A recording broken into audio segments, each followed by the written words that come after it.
ये कुफ्र और ईमान की जंग नहीं है, इलेक्शन है? ये कलमा पढ़ने वाली जंग नहीं है, माफ कीजिएगा। वो जब कलमा पढ़ने वाली जंग आएगी ना, तब आना मैदान में। गरीब हिंदू भी है, मुसलमान भी है, सिख भी है, ईसाई भी है, दलित भी है, कबायली भी है। ये एक उनके बीच, ये महरूमों के और जालिमों के बीच एक मुकाबला है। इसको मजहबी रंग दे के मतलब सेकेंड फेज में 55 में से 30 सीट्स और 32 सीट्स में ऐसी सीटें भी हैं, एक एक सीट पे 5-5 मुस्लिम उम्मीदवार हैं। 32 सीटों पर मुस्लिम कैंडिडेट हैं। 55 में से 32 सीटों पर 13 सीट पे सिंगल मुस्लिम कैंडिडेट है, 13 पे डबल मुस्लिम कैंडिडेट है। ऑब्वियसली आप किसी पार्टी से मोहब्बत करने के करें, ऐसा कुछ किसी पॉलिटिकल पार्टी ने किया नहीं। किसी से मोहब्बत में वोट नहीं करना है।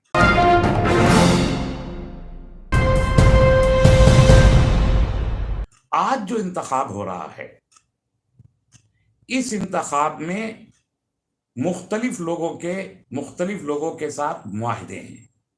कोई पॉलिटिकल पार्टी उत्तर प्रदेश के इंतखाब में ऐसी नहीं है कि जो एक डील करके एक दूसरे के साथ न चल रही। तमाम सियासी जमात, मैं आपको पूरे यकीन के साथ कह रहा हूं। बिहार के बारे में मैं ये बात पहले अपनी जबान से कह नहीं सकता था ड्यूरिंग द इलेक्शन, मगर आज कह सकता हूं। बिहार में इलेक्शन के तारीख तय हो जाने से 6 महीना पहले मुझे इस मुल्क में एक बहुत बड़े सियासी लीडर ने यह बात वाज़ेह तौर पर बता दी थी कि तेजस्वी यादव अपोजिशन लीडर बन के बैठेंगे, चीफ मिनिस्टर नहीं बनेंगे। वो चाहे जितना बड़ा कैंपेन खड़ा करें, वो चीफ मिनिस्टर नहीं बन सकते। और ये बाकायदा डील है तेजस्वी यादव की और दूसरे लोगों की, और तेजस्वी यादव ने यह कबूल किया है इस डील को कि वो चीफ मिनिस्टर नहीं बने। ये बात उस वक्त नहीं कह सकता था मैं, लेकिन आज कह सकता हूं। उत्तर प्रदेश में भी डील्स हैं।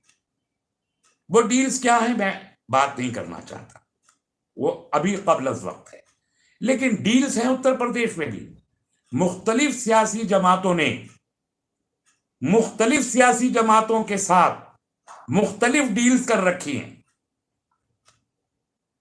अब आप देखिए, मायावती मैदान में दिखाई नहीं दे रही। क्यों भाई?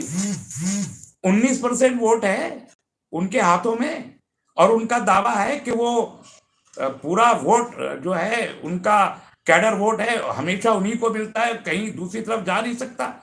इसके बावजूद वो कैंपेन करती हुई दिखाई नहीं दे रही। क्यों?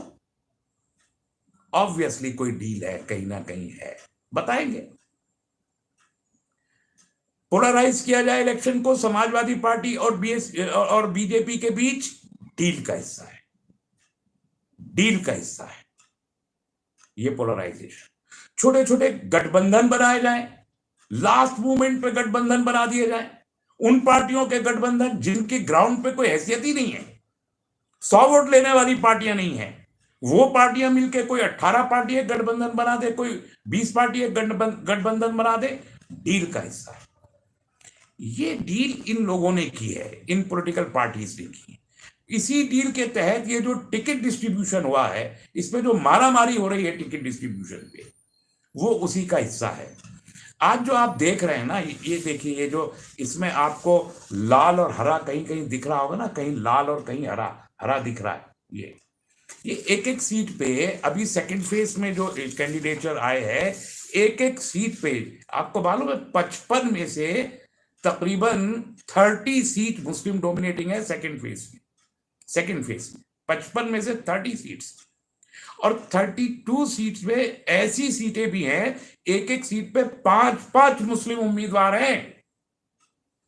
सपा का भी है, बसपा का भी है, कांग्रेस का भी है, आरएलडी का भी है, वो तो सपा के साथ है, एमआईएम का भी है, पीस पार्टी का भी है, कहीं मुस्लिम लीग का भी है। 5-5 उम्मीदवार हैं एक एक सीट पे। कैसे आ गए ये? इन्हीं आउट ऑफ दीज 32 सीट्स 32 सीटों पर मुस्लिम कैंडिडेट हैं। 55 में से 32 सीटों पर 13 सीट पे सिंगल मुस्लिम कैंडिडेट है, 13 पे डबल मुस्लिम कैंडिडेट है और बाकी पे जो है वो ट्रिपल 4 और 5 कैंडिडेट तक है, कहीं 4 और कहीं 5 कैंडिडेट। ये जो कैंडिडेचर डिसाइड किया गया है, ये कैंडिडेचर आप समझते हैं आपने डिसाइड किया है, आपके मशवरे से डिसाइड हुआ है, आपसे किसी ने पूछा है? नहीं, ये तो पॉलिटिकल पार्टीज ने डिसाइड किया है ना। सब उस डील का पार्ट है, उसी डील का पार्ट है। इसलिए ये इलेक्शन पूरा का पूरा एक डील के तहत एक मैच फिक्सिंग है, टोटली फिक्स्ड मैच है अमंगस्ट वेरियस पॉलिटिकल पार्टीज। तो भाई अगर हम ये समझ रहे हैं कि एक डील हुई है लोगों की और पूरा का पूरा मैच ही फिक्स्ड है और नतीजा भी लोगों ने तय करके रखा हुआ है कि रिजल्ट क्या आना है, ये भी तय हुआ है, हर सीट का रिजल्ट तय हुआ है, 10 तारीख को फॉर्मेलिटी पूरी करनी है, तो फिर हमको बीच में कूदना पड़ेगा ये सारी डील्स को खराब करने के लिए। वो खेल खेल रहे हैं, हमको खेल खराब करना है। इतना काम हम जरूर कर सकते हैं, इतनी ताकत हमारे हाथों में है कि अगर वो खेल खेल रहे हैं तो उनका खेल खराब करने का काम हम करेंगे। हम जो खड़े हुए हैं वो इसीलिए हुए हैं। तो आपसे मेरी दरखास्त ये है कि आप किसी सियासी पार्टी की मोहब्बत में उसके पार्टी के वर्कर बन के, उसके कैडर बन के, उसके लीडर बन के वोट ना करें। ऑब्वियसली आप किसी पार्टी से मोहब्बत करने की करें, ऐसा कुछ किसी पॉलिटिकल पार्टी ने किया नहीं कि हमको किसी से मोहब्बत हो जाए।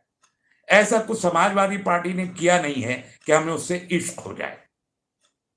ऐसा कुछ बीएसपी ने किया नहीं है कि हम दीवानावार मजनू की तरह हम बीएसपी को वोट करें। कांग्रेस ने तो जो सितम ढाए हैं सब आपके सामने है। आरएलडी कभी इधर है कभी उधर है। अजीत सिंह को हमने जिंदगी भर देखा है। किसी से मोहब्बत में वोट नहीं करना है, लेकिन वोट करना जरूरी है। वोट करना जरूरी है। वोट करेंगे तो फिर हम एक हिकमत अमली के तहत, एक टेक्टिकल अंदाज से, इसे कहते हैं ना, हमारे यहाँ एक मुहावरा है, हुब्बे अली और बुग़्ज़े माविया। तो हुब्बे अली में वोट करने का हमारे पास कोई मौका नहीं है, बुग़्ज़े माविया में वोट करना है। और जब बुग़्ज़े माविया में वोट करना है, हमको किसी से मोहब्बत नहीं है, लेकिन उनसे खेलना है और इनको खिलवाना है, तो इनको इस अंदाज से खिलवाइए कि बाद में अपने जाल में खुद फंसी। उस जाल में फंसाने का काम आपको करना है। और आपने अगर 2022 में ये काम करके दे दिया तो आप उत्तर प्रदेश नहीं, पूरे मुल्क की सियासत में आप अपने आप को एक बार फिर खड़ा कर लेंगे, रेलिवेंट बना लेंगे। हम एक रेलिवेंट फोर्स हैं, हम एक पॉलिटिकली रेलिवेंट फोर्स हैं। हम इस मुल्क में एक ताकतवर सियासी कुव्वत हैं। इससे कोई इनकार नहीं किया जा सकता और इसे झुठलाने की कोशिश की जाती है। आप देखिए टेलीविजन पे दागी उम्मीदवारों के जब नाम लेता है टेलीविजन चैनल, तो और पर्टिकुलरली बीजेपी के लोग तो सारे मुसलमानों के नाम ले लेते हैं। अब नाहिद हसन हो गए साहब, आजम खान जेल के अंदर है साहब, अतीक जेल में है साहब, मुख्तार अंसारी है साहब, फलाना है साहब, डिबाका है साहब, सारे मुसलमानों के। क्यों भैया? समाजवादी पार्टी ने तो मदन भैया को भी टिकट दिया है। मदन भैया क्या क्रिमिनल नहीं है? क्यों दही जम जाता है मदन भैया का नाम जबान पे लेते हुए?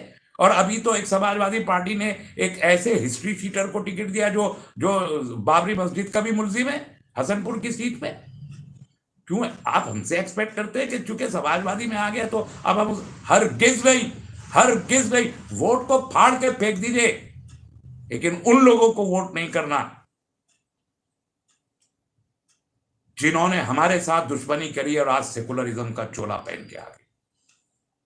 वो मैं आपको अगले फेस वाइज आपको बताता रहूंगा इंशाअल्लाह ताला कि कहाँ क्या है।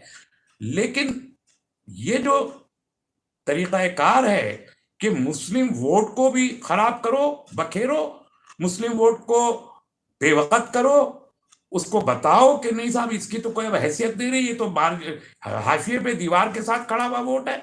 मुस्लिम उम्मीदवारों को और मुस्लिम लीडरशिप को बदनाम करो। आज 100 से ज्यादा, 400 में से 25%, 28% दागी उम्मीदवारों को बीजेपी ने टिकट दिया है। कोई मुंह खोल कर तैयार नहीं है। कितने बड़े बड़े माफिया हैं जो जिनको बीजेपी ने टिकट दिया है, लेकिन वो सब दूध के धुले हुए। और सारे मुसलमानों के 50 मुसलमानों को नाम लेके ऐसा लगता है सारे मुसलमान क्रिमिनल हो। No ways. हम हंग असेंबली लाएंगे, मोहल्लत असेंबली लाएंगे, कमजोर सरकार बनाएंगे, मुस्लिम रिप्रेजेंटेशन बढ़ाएंगे, ओबीसी रिप्रेजेंटेशन बढ़ाएंगे। हम 24 जीते थे 2017 में, अभी हमको 64 से लेके 74 तक जीतना है। ये भी हमारे टारगेट में शामिल है। 64 से 74 की तादाद में हमको जीतना, चाहे जिस पार्टी से हो। मेरा पार्टी अब इस वक्त अहम नहीं रह गई है, कोई पॉलिटिकल पार्टी अहम नहीं रह गई है। हम मुस्लिम पार्टियों का एक सवाल आपके जहन में होगा, बहुत सारे लोग अभी हमारे जो बहुत नौजवान, बड़े जोशीले नौजवान हैं, गलतियां कर रहे हैं। मैंने कल भी एक वीडियो देख रहा था, अल्लाह के वास्ते इसलिए जज्बाती ना हो। ये कुफ्र और ईमान की जंग नहीं है, इलेक्शन है। ये कलमा पढ़ने वाली जंग नहीं है, माफ कीजिएगा। वो जब कलमा पढ़ने वाली जंग आएगी ना, तब आना मैदान में। हम उन उम्मीदवारों पर नजर रखे हुए हैं कि कहां पर उनके जीतने की तवक्को है, और उनकी हिमायत भी उसी बुनियाद पे की जाएगी कि वो जहां ताकत में है उनकी हिमायत करके उनको जिताने की कोशिश करें। वो जरूर करेंगे, लेकिन आंखें बंद करके नहीं करेंगे, कहीं भी नहीं करेंगे। जहां कमजोर उम्मीदवार है वहां हिमायत नहीं करेंगे, जहां अननोन उम्मीदवार है वहां हिमायत नहीं करेंगे, जहां सिंगल है, अकेला लड़ रहा है, और जहां ताकतवर है वहां उसकी हिमायत करेंगे, यकीनी तौर पर करेंगे। लेकिन ये जो कल मैंने कानपुर की एक वीडियो देखी है, मैं रिपीट नहीं करूंगा क्या क्या नारे लगे, लेकिन मैं आपसे कहना चाहता हूं, आप चाहे जिसके भक्त हों, मजहबी नारे गैर कानूनी हैं। मजहबी नारे इलेक्शन में नहीं लगाएं। आप अपने उम्मीदवार के साथ दुश्मनी कर रहे हैं अगर आप मजहबी नारे लगा रहे हैं। आपके उम्मीदवार को कानूनी जाब्ते के तहत, इलेक्शन का जो कानून है उस जाब्ते के तहत 6 साल के लिए इलेक्शन से डिबार कर दिया जाएगा अगर आपके उम्मीदवार को। तो ऐसी हरकतें मत कीजिए। ये गरीबों की और फिस्ताइयों की लड़ाई है। गरीब हिंदू भी है, मुसलमान भी है, सिख भी है, ईसाई भी है, दलित भी है, कबायली भी है। ये एक उनके बीच, ये महरूमों के और जालिमों के बीच एक मुकाबला है। इसको मजहबी रंग दे के मत लड़िए। तो जो लोग बहुत जज्बात में, मेरे नौजवान दोस्त आ गए हैं, जज्बात में नहीं, होश के साथ इलेक्शन लड़ो, होश के साथ इलेक्शन लड़ो। तुम्ही को लड़ना है, तुम्ही को आगे भी इलेक्शन, आज तुम उम्मीदवार नहीं हो, कल तुम भी उम्मीदवार होगे, होना है। हम बढ़ाएंगे। हम चाहते हैं हमारी सेकंड लाइन बहुत ताकतवर हो, हम चाहते हैं हमारी थर्ड लाइन भी बहुत ताकतवर हो। हमें इस मुल्क की राजनीति में रेलिवेंट रहना है। हम रेलिवेंट थे, हम हैं, और उसके लिए हमें जद्दोजहद करनी है।